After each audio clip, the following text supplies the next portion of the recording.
Павел Анатольевич, здравствуйте. Наш канал Татполит продолжает следить за событиями вокруг вашей школы Солнца. Уже второе, по-моему, видео, да, мы записываем относительно вопросов образования. И хотелось бы с вами поговорить на какую тему, вообще какие серьезные проблемы на сегодняшний день существуют в сфере образования в Республике Татарстан. Может быть, вы видите это шире, вообще в российских масштабах. Но мы как канал такой больше о Татарстане, хотелось бы узнать, что у нас вообще происходит, на ваш взгляд, как руководителя такой замечательной школы, как Школа Солнца.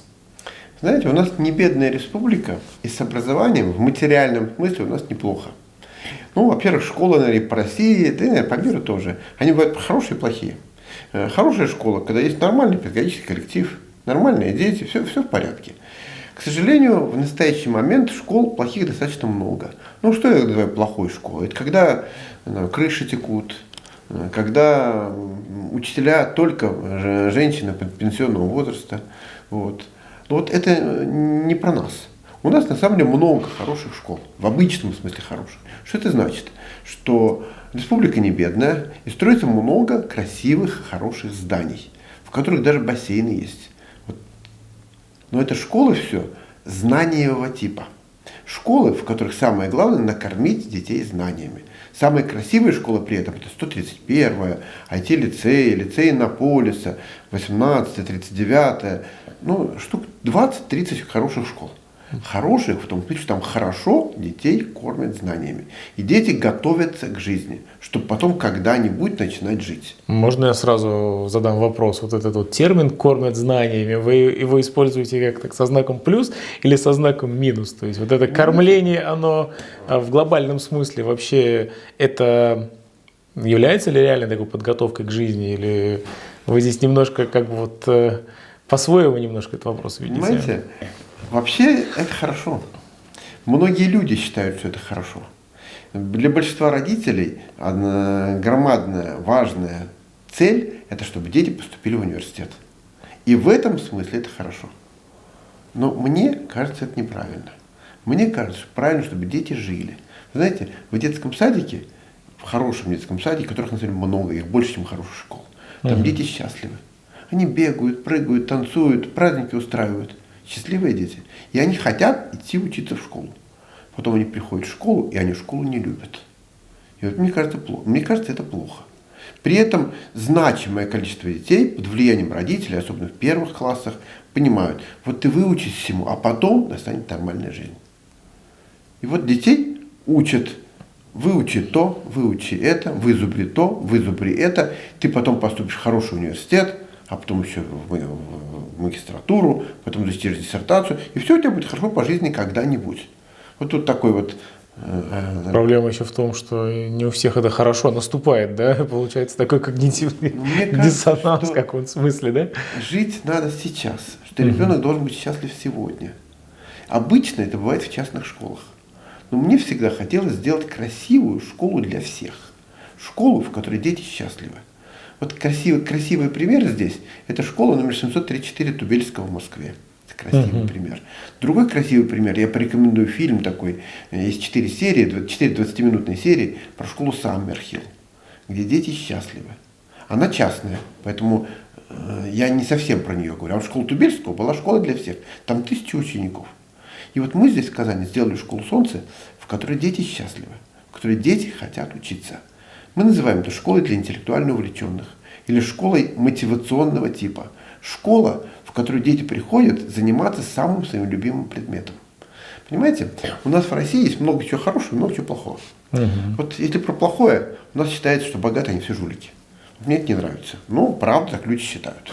А хорошее – это то, что в России ценят мастерство. И в России, и в Татарстане, вообще вокруг нас. Если, скажем, где-то в Финляндии или в Швеции потек кран, человек поднимает трубку, через 15 минут приходит и кран починит. А у нас позвонят соседу, или мужик, если у него руки тем концом вставлены, он сам починит этот кран. Или, если у вас машина, вы знаете, в какую автомастерскую ее везти, чтобы ее не сломали. Или, если у вас телефон или компьютер, вы знаете, куда позвонить, где он починит его нормально. И всегда, или самая классика, это левша Лескова, там, где мужик блоху подковал. То есть в России всегда ценили мастера. Тот, кто умеет хорошо и красиво делать свое дело. Вот наша школа настроена на то, чтобы дети с самого начала занимались самым главным, самым любимым. А во всем остальном им просто помогали. Ну а что же у вас там получается? Не зубрим даже ничего? Да, не зубрим, и поэтому мы не первые. Но мы в десятке лучших школ республики. Школа номер 1 – 131. Там, где очень здорово поставлено, повторяю, кормление детей знаниями. На феноменальном уровне просто. И там детям нравится, они серьезно, с очень хорошими преподавателями получают много-много знаний. Кроме этого, у них еще есть жизнь. А у нас наоборот. Во-первых, дети счастливы. Представляете, когда мне было 6 лет, меня папа научил играть в шахматы. И вот я часами мог с пенсионерами во дворе, тогда это было такое, по воскресеньям играть в шахматы. И мне кажется, что неправильно заставлять ребенка зубрить нелюбимую географию. Но если ребенок говорит, что мне нравится история, то пусть он читает много книг по истории. Пусть он смотрит слайды, пусть он едет в Египет, если у родителей есть деньги. Если ребенку нравится математика, он ходит в олимпиадные кружки по математике, решает задачки. Пусть, если ему нравятся компьютеры, пусть сидит, копает, ломает компьютер. Это тоже придется вытерпеть. Но важно, чтобы человек занимался любимым делом. Есть хорошая пословица: от любимого дела не устают.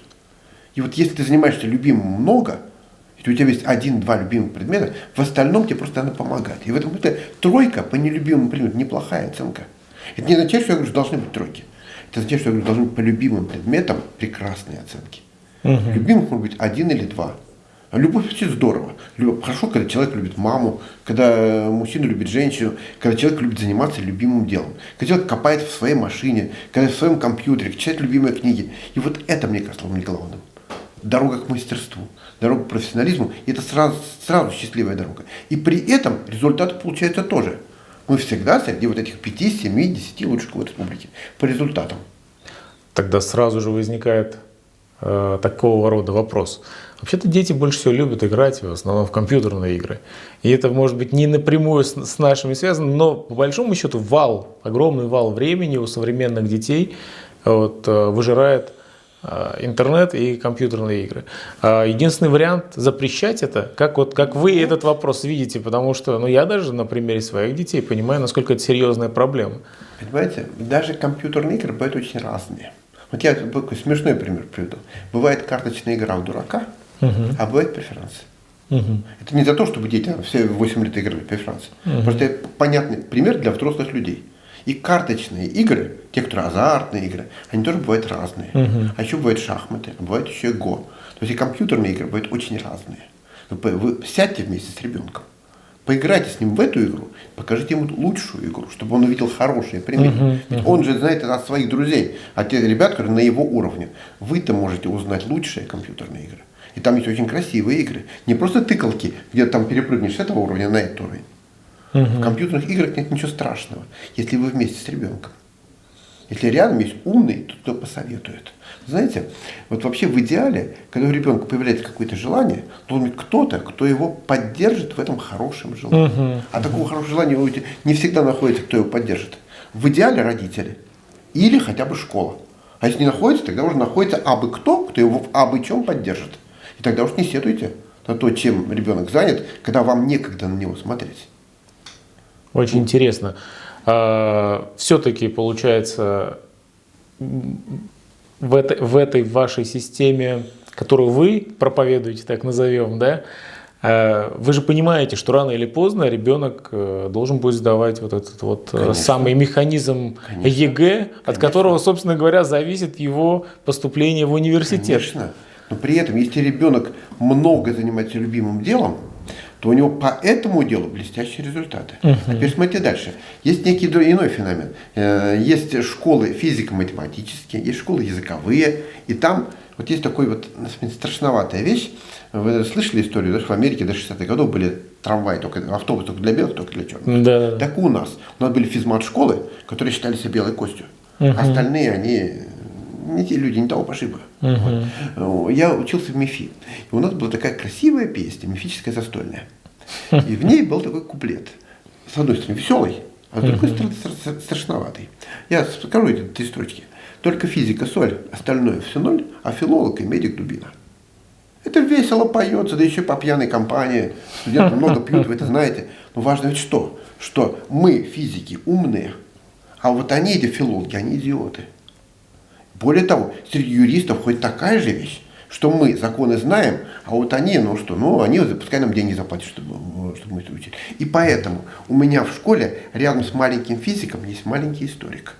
Знаете, когда-то я впервые путешествовал за границу, я видел две семьи. Одна семья, условно, какие-нибудь французы, а другая семья откуда-нибудь там из арабских стран. Родители друг друга не понимают. А два ребеночка 1,5 лет.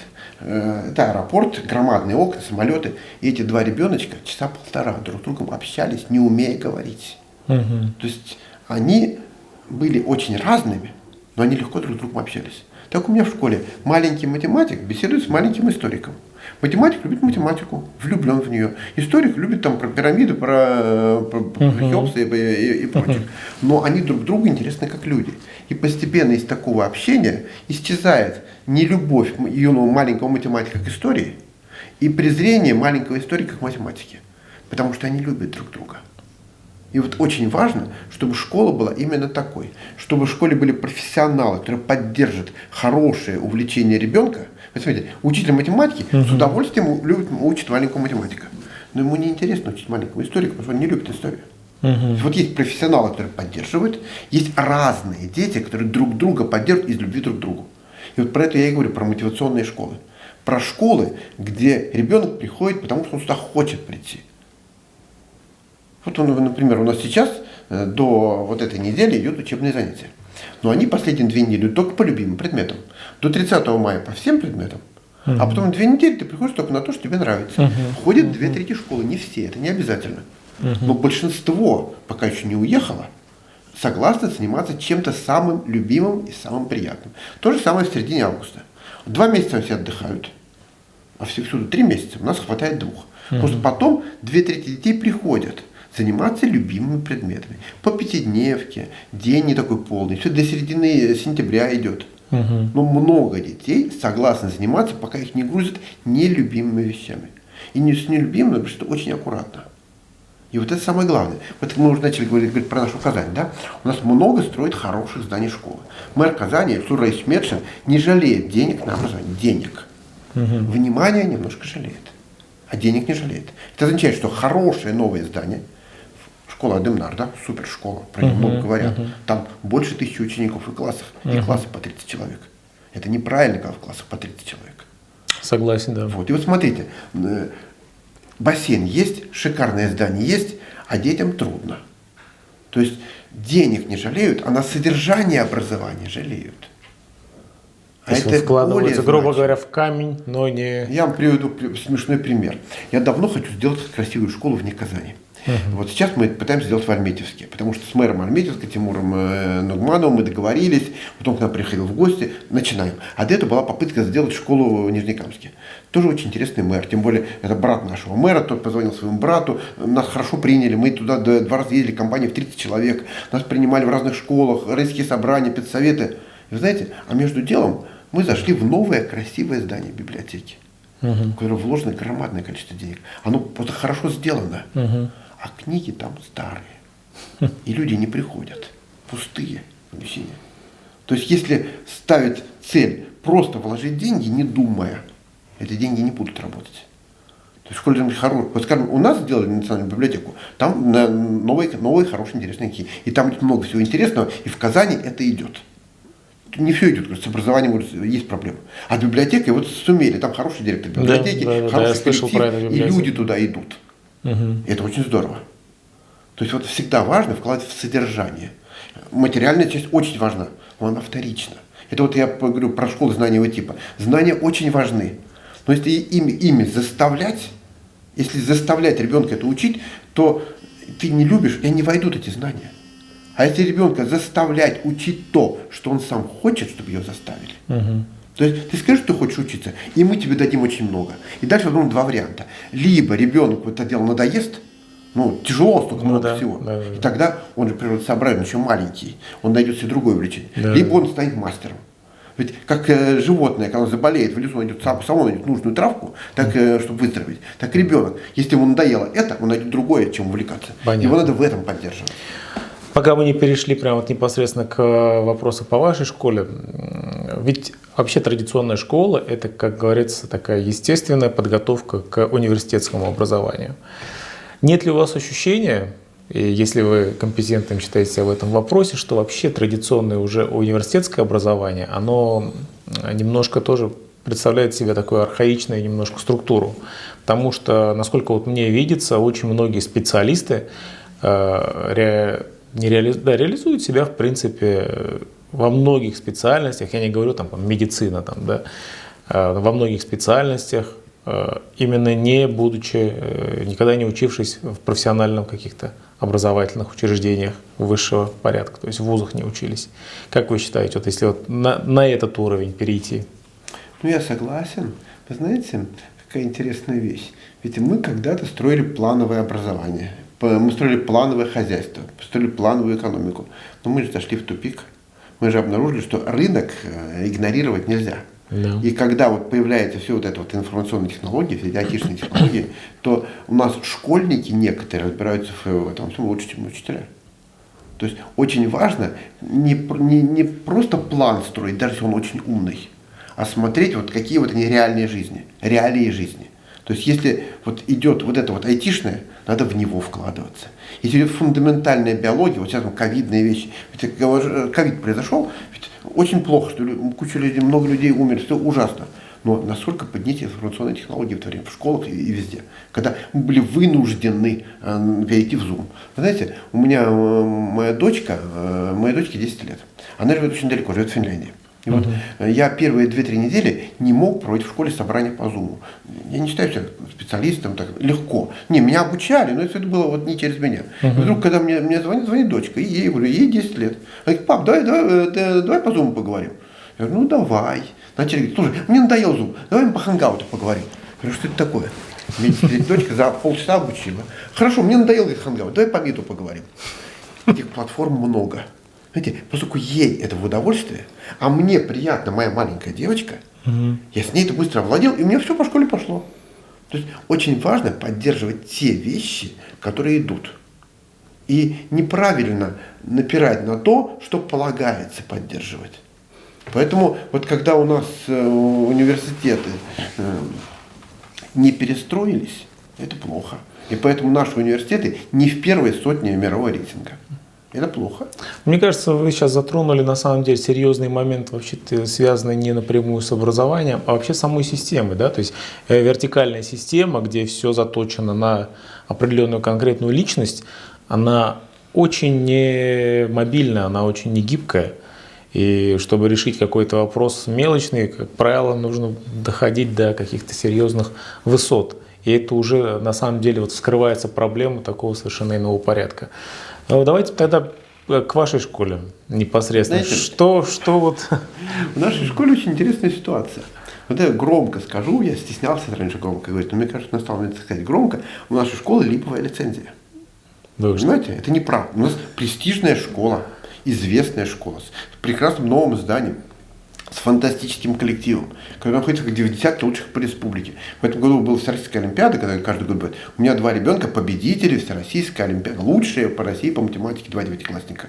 То есть у меня еще много других успехов есть, но просто про самые красивые рассказываю.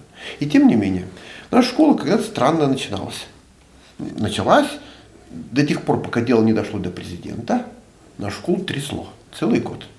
Президент написал решить проблемы, они через несколько месяцев были решены. Был проведен капремонт, один капремонт. Та же самая история, пока первое лицо не вмешивается. И это ненормально. Что было дальше? Опять стало немножко лучше, но мы 5 лет жили без столовой.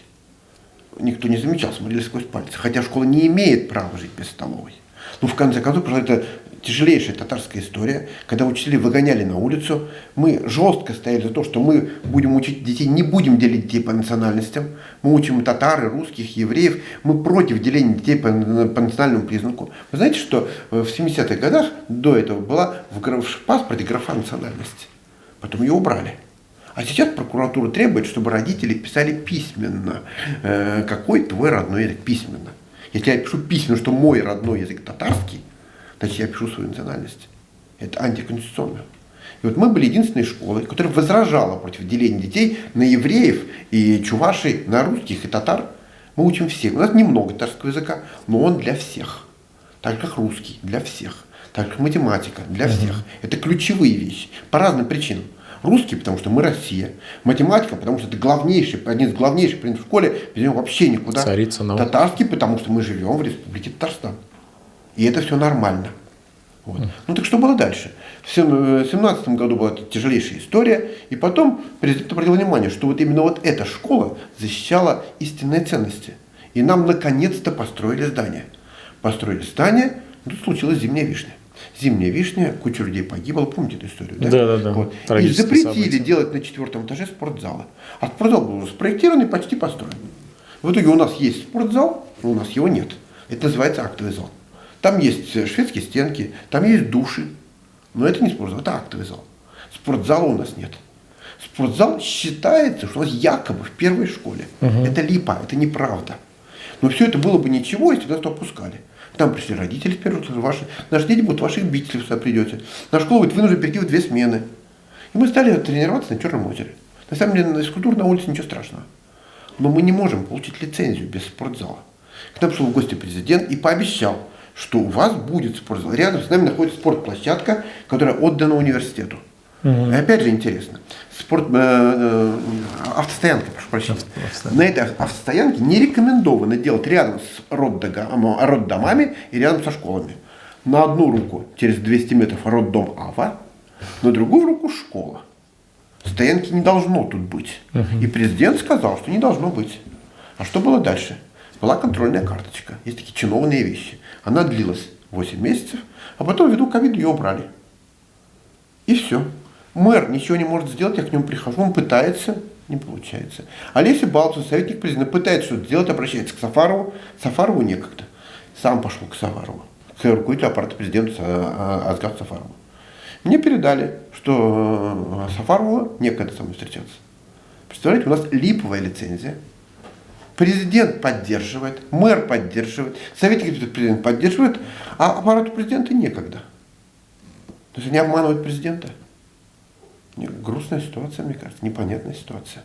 Разумеется, когда-нибудь я встречусь с Рустамом Нургалиевичем. Когда-нибудь я об этом ему расскажу, и у нас снова решатся все проблемы. Но это же неправильно, идти вот этими полулегальными путями. Я за то, чтобы все было по-честному. Чтобы дети любили школу. Чтобы взрослые поддерживали своих детей. Чтобы в школах занимались не только зданием, но и содержанием образования. Чтобы в библиотеках были книги. А чтобы в школе был спортзал. Да, действительно, вопрос довольно серьезный. Казалось бы, такая небольшой по большому счету вопрос, да, то есть спортзал. Но на этом фоне так просвечивают довольно серьезные такие системные вопросы, с которыми вот таким людям, подвижникам, как вы, приходится биться. И мы в этом смысле вас будем стараться поддерживать и в будущем. Дай Бог вам вот в этом смысле помощи, и чтобы вы были услышаны наверху. И дай Бог, чтобы у нас вот эти вопросы решались не в тот момент, когда это доходит именно до первых лиц, а чтобы они решались на таком хорошем, правильном, системном уровне. Так что вот желаем вам всяческих побед. Спасибо и успехов. Большое. А мне всегда хочется, чтобы дети жили по-честному, чтобы они любили свою родину, свою Россию, свой Татарстан, своих учителей. И чтобы все было хорошо и светло для наших с вами детей. Спасибо, приходите еще. Спасибо.